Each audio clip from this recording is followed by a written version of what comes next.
Kita sekarang berlanjut ke Haidar.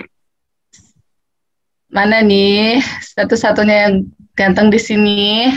Nah, karena yang lain kan pesertanya perempuan semua ya. Ada Mbak Dian, ada Asila, nanti juga ada Afina. Nah ini saya coba spotlight dulu ya Haidar ya. Yep. Oke. Assalamualaikum Haidar. Waalaikumsalam warahmatullahi wabarakatuh. Oh, semoga suara saya jelas. Ini sinyal saya lagi jelek kayaknya. Oke. Silakan Haidar sharing mengenai perjuangan menghafal 30 juznya, juga perjuangan di pondok pastinya. Mau bantu share screen kah? Atau Nanti Haidar saya sendiri? share screen bisa kok. Oke, silakan. Eh, Sebelumnya saya minta maaf kalau misalnya suara saya, bicara saya masih agak kurang sempurna karena rahang saya habis kecelakaan. Jadi saya habis kecelakaan tunggal motor sekitar 3 bulan lalu. Jadi rahang kiri patah. Kalau misalnya ada yang kurang jelas, mau dimaklumi ya.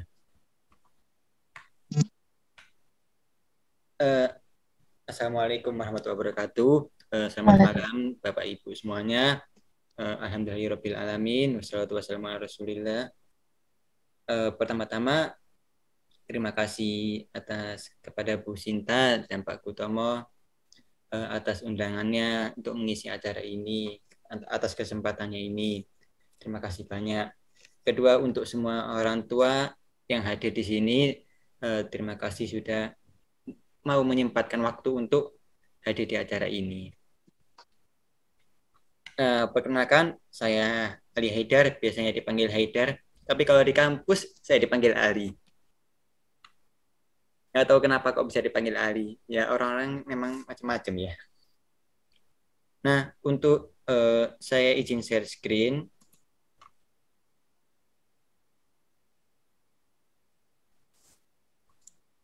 Oke.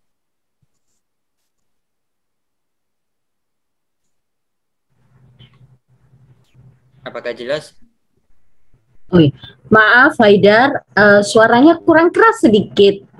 Oh ya, halo. Apakah masuk suaranya? Masuk, di saya masuk. Masuk kok, jelas di saya. Kurang keras ya. Nanti saya agak keraskan lagi suaranya kok. Jelas kok, jelas. Oke. Assalamualaikum warahmatullahi wabarakatuh. Ini PPT sharing sukses di lingkungan sosial yang lebih luas. Nah, ini saya Ali Haidar, lahir 24 Februari 2001. Usia saya sekarang 21 tahun. Saya tinggal di Waru Sidoarjo. Sekarang saya sedang menempuh pendidikan kuliah ilmu komunikasi di UPN Veteran Jawa Timur, dekat rumah saya. Sekarang saya semester 5. Nah, akan saya tampilkan sedikit video saya sendiri.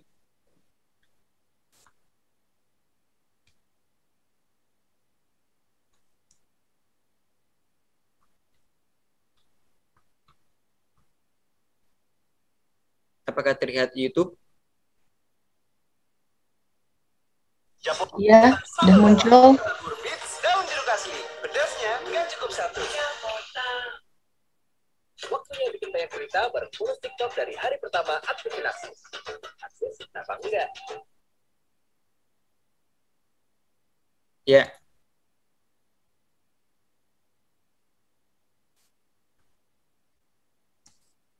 Nah, saya lahir pada tanggal 24 Februari 2001.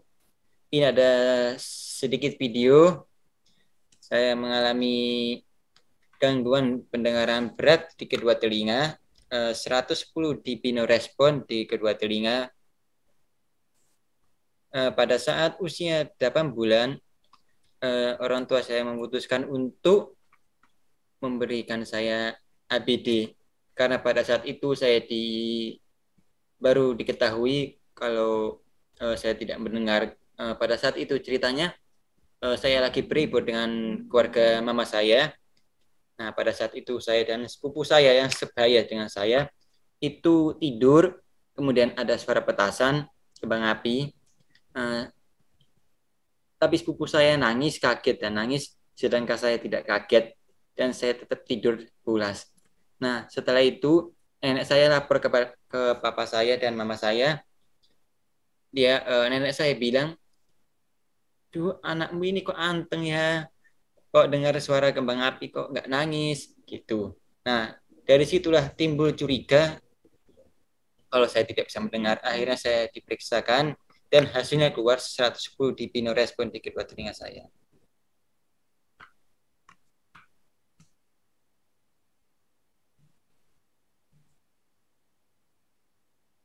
Nah, ini pada saat saya di playgroup di sekolah Alam Insan Mulia.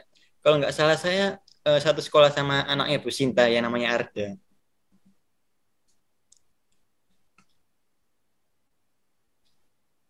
Nah, saya melakukan operasi CI cochlear implant pada saat usia 4 tahun.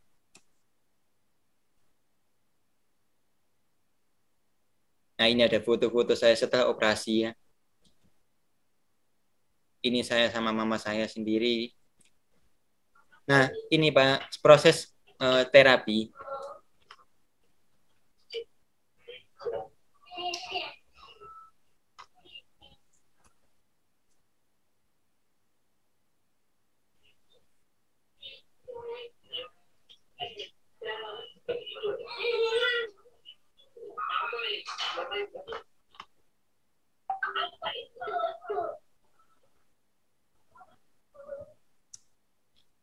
Nah, setelah pada saat saya memakai APD, saya juga terapi APD di tempat Aurika, di tempatnya Bu Sinta. Saya dengar dari kata mama dan mama papa saya bahwa Bu Sinta dan Pak Gautom adalah figur yang sangat penting dari kehidupan, dari pengetahuan APT kepada papa dan mama saya. Jadi papa dan mama saya mengerti begitu besarnya kegunaan APT dari Bu Sinta.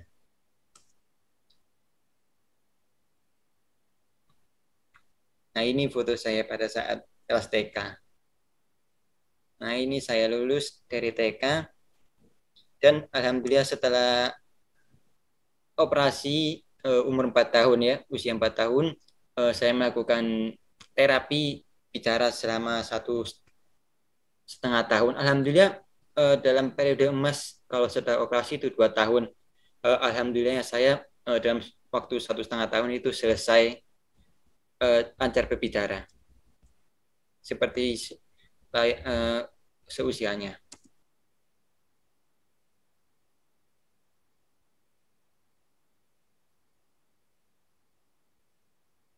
Nah, ini saya diundang di Rumah Sakit Sutoma di Surabaya untuk testimonial dan sharing bersama dokter.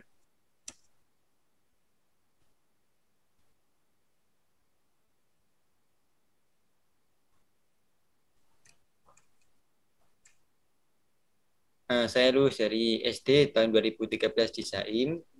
Nah, ini saya masuk di SMP Tahfidzul Quran Darul Quran di Ungaran, Jawa Tengah.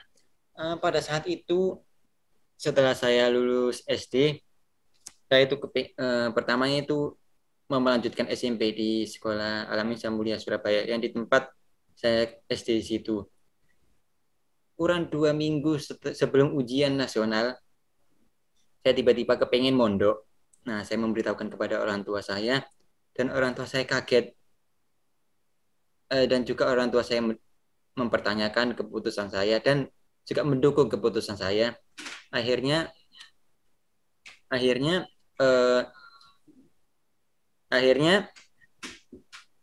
Bapak dan Mama saya mencarikan pondok. Akhirnya ketemu pondok ini yang namanya Darul Quran di Ungaran, Jawa Tengah. Di sini saya satu sekolah sama Arda, anaknya Bu Sinta juga. Saya bareng-bareng itu sama Arda.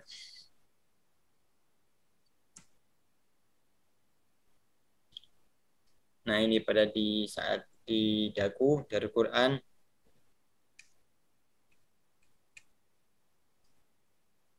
Nah, ini saya setelah lulus SMP di Darul Quran, saya melanjutkan di Madrasah Aliyah Tahfidzul Quran Asyurkati di Salatiga.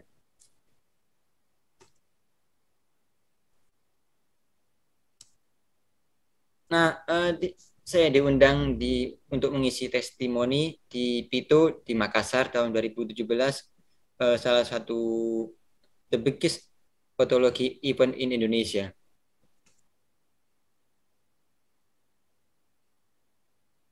Nah, saya juga diundang di acara Indonesian Speech Therapist Asosiasi di Jogja tahun 2017 juga.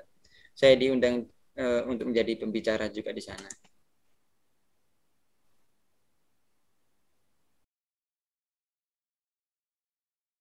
Nah, ini juga saya mengisi testimoni di Rumah Sakit Karyadi di Semarang sama mama saya ini.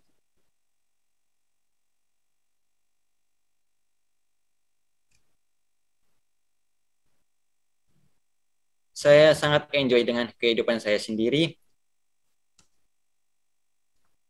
Saya sangat bersyukur, alhamdulillah saya diberikan anugerah ini dan saya sangat bersyukur sekali saya bisa melakukan apa yang saya inginkan. Nah, tadi kan ada sedikit video. Nah, sekarang saya akan lanjut ke PPT. Alhamdulillah pada tahun 2019 saya diundang menjadi role model for the deaf and hard hearing di Bali. Pada saat itu saya diundang dan juga saya sama Mbak Dian ya, saya sama Mbak Dian juga diundang. Ini ada fotonya. Ini saya bersama Menteri Sosial apa Menteri Kesehatan saya lupa. Dan sebelah kanan ini saya ada foto sama Mbak Dian, ini Mbak Dian.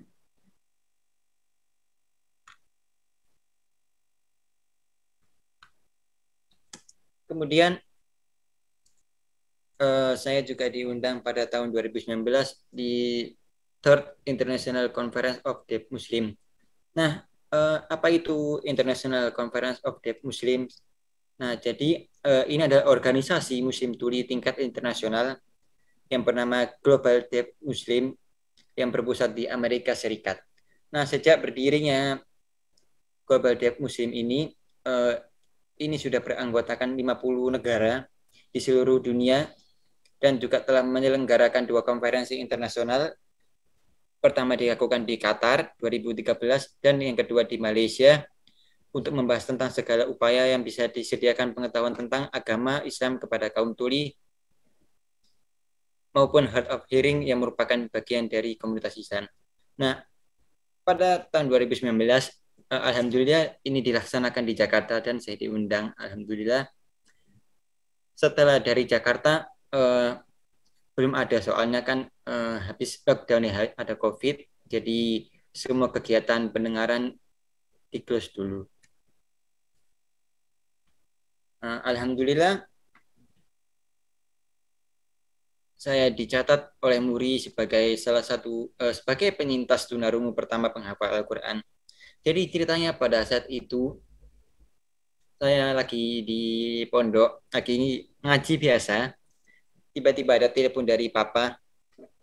Papa bilang, Haidar, ini ada penghargaan dari MURI. Aku bilang, penghargaan apa? Seperti apa? Dijelasin ini. Dan alhamdulillah itu saya tidak menyangka kalau saya akan mendapatkan penghargaan seperti ini. Padahal saya itu hanya menghafal seperti biasa, seperti anak seusia saya. Cuman hanya menghafal dan setoran. Tapi qadarullah, alhamdulillah saya diberikan penghargaan ini. Dan ini juga menjadi salah satu motivasi saya sendiri untuk lebih bersemangat lagi dalam menghafal Al-Quran.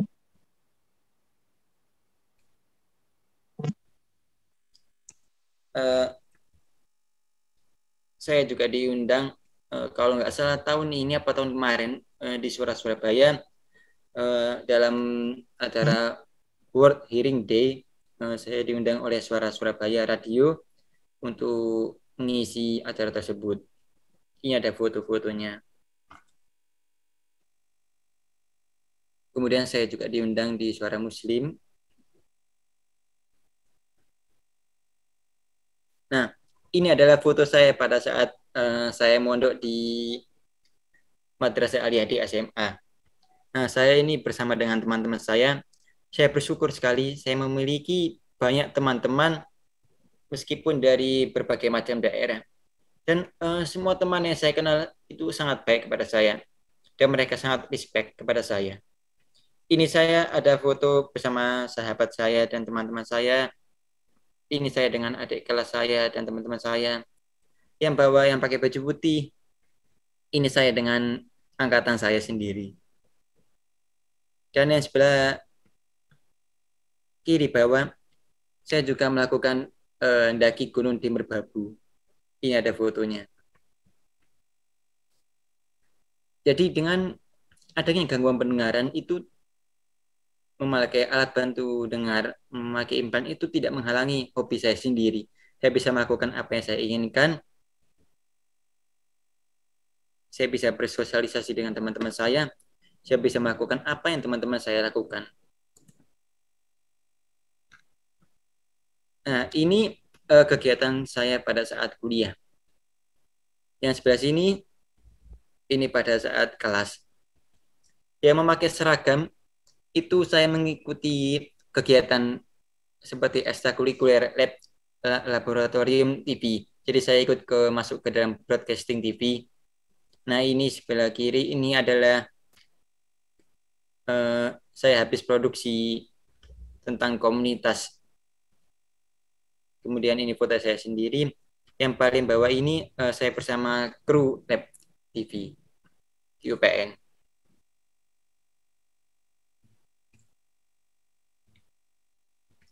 Nah, ini saya bersama teman-teman kuliah saya sendiri. Yang sebelah kiri ini, yang ada apinya, saya juga pernah berlibur sama teman-teman saya di Pacet.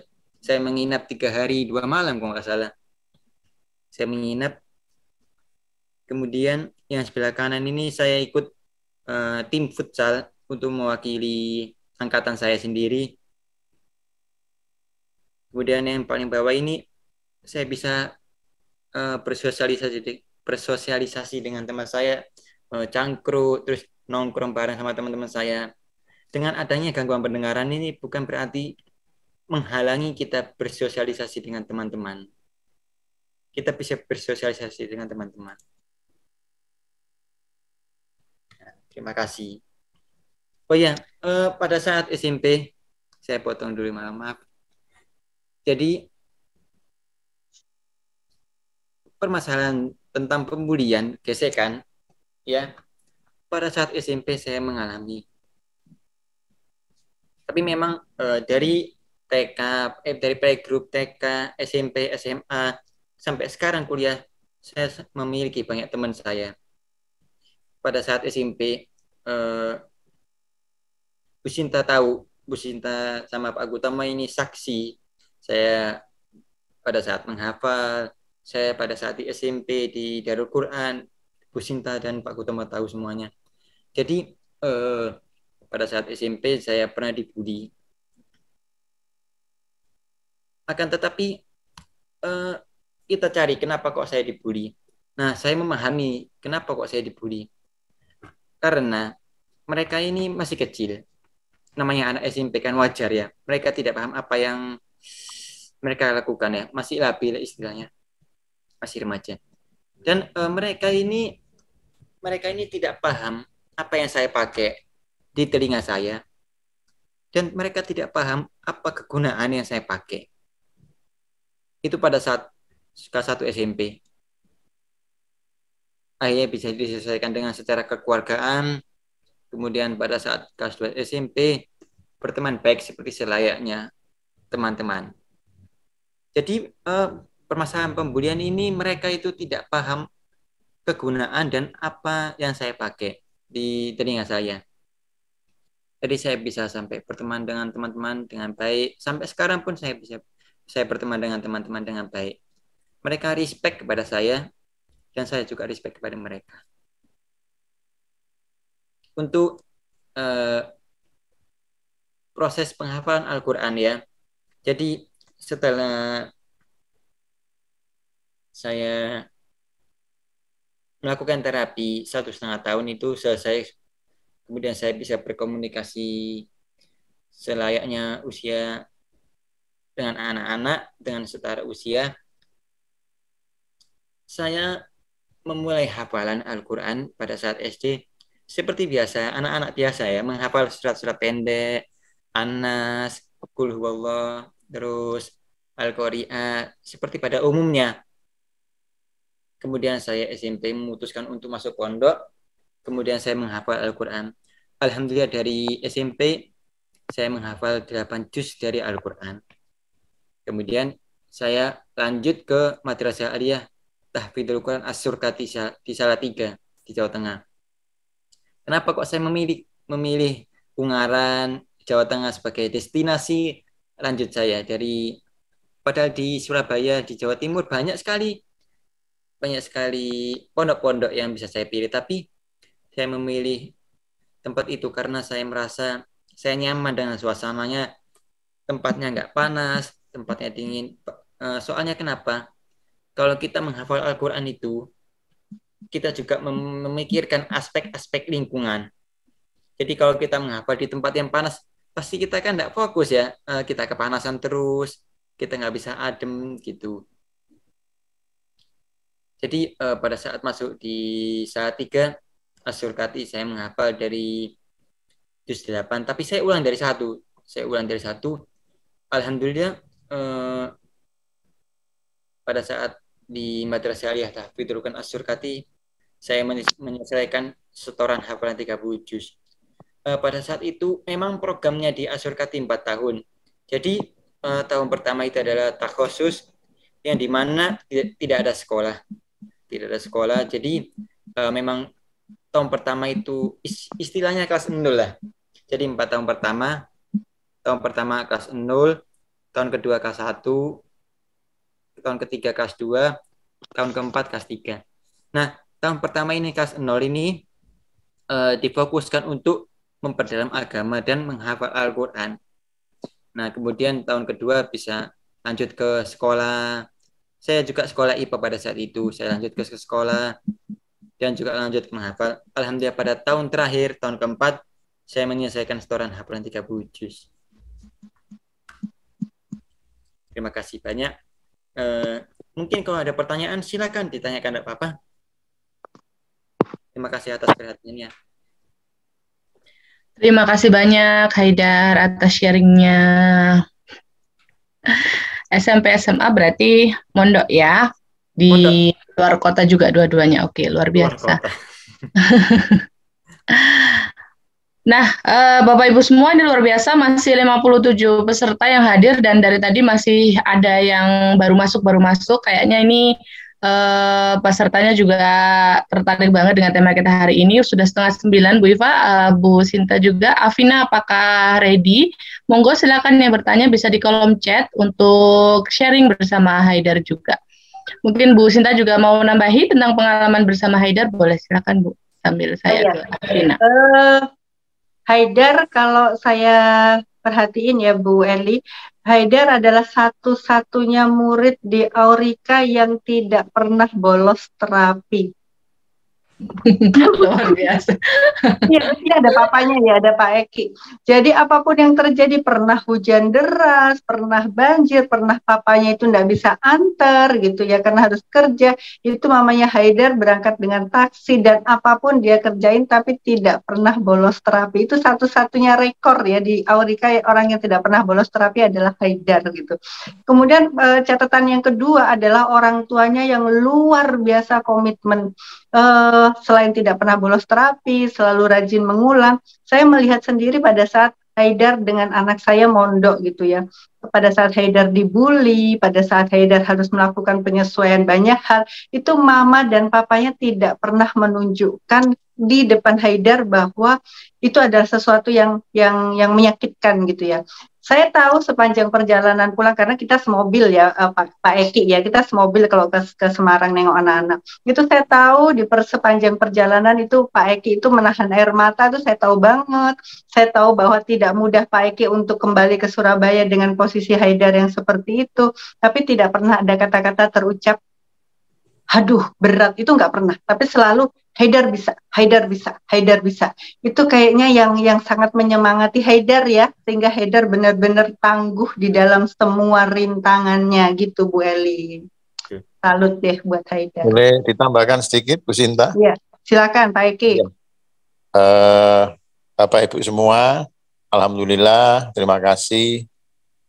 Jadi mungkin kita semua sebagai orang tua wajib mendoakan dan memberikan semangat serta memberikan kepercayaan diri kepada anak-anak kita.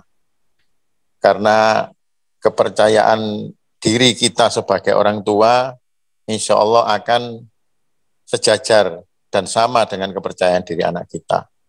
Dengan kita memberikan kepercayaan dan memberikan semangat kepada anak-anak kita, itulah yang menjadi motivasi buat anak-anak kita untuk bisa mencapai cita-citanya setinggi langit, walaupun orang di luar sana atau orang sekitar mengatakan, wah, apa bisa, apa mungkin. Tapi semuanya dengan izin Allah, dengan ikhtiar, dengan berdoa, insya Allah Bapak Ibu semua yang juga sama memiliki anak gangguan pendengaran seperti kami, untuk jangan pernah sedikit pun pernah merasa putus asa, jangan sedikit pun merasa kecil hati, teruslah berusaha, teruslah semangat, teruslah berdoa. Hasil kita pasrahkan kepada Allah. Tugas kita hanya ikhtiar dan berdoa saja. Terima kasih. Mau menambahkan, izin menambahkan, boleh? Boleh, silakan Haidar. Jadi permasalahan pembulian ya, saya rasa, maaf ya, saya rasa mungkin semua anak yang mengalami gangguan pendengar seperti saya nanti pasti akan mengalami pembulian. Tergantung bagaimana kita menyikapinya dan bagaimana mental berbicara terhadap pembulian tersebut. Soalnya pasti ada aja yang tentang pembulian di kehidupan masing-masing. Karena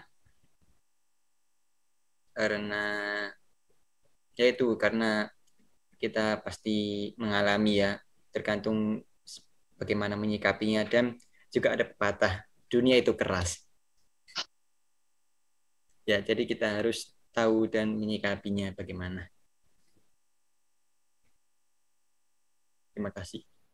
Dan juga ada penutupan, semoga atas anugerah yang diberikan Allah kepada kita semua ini juga menjadi ladang kita untuk beramal dan juga bermanfaat kepada orang lain.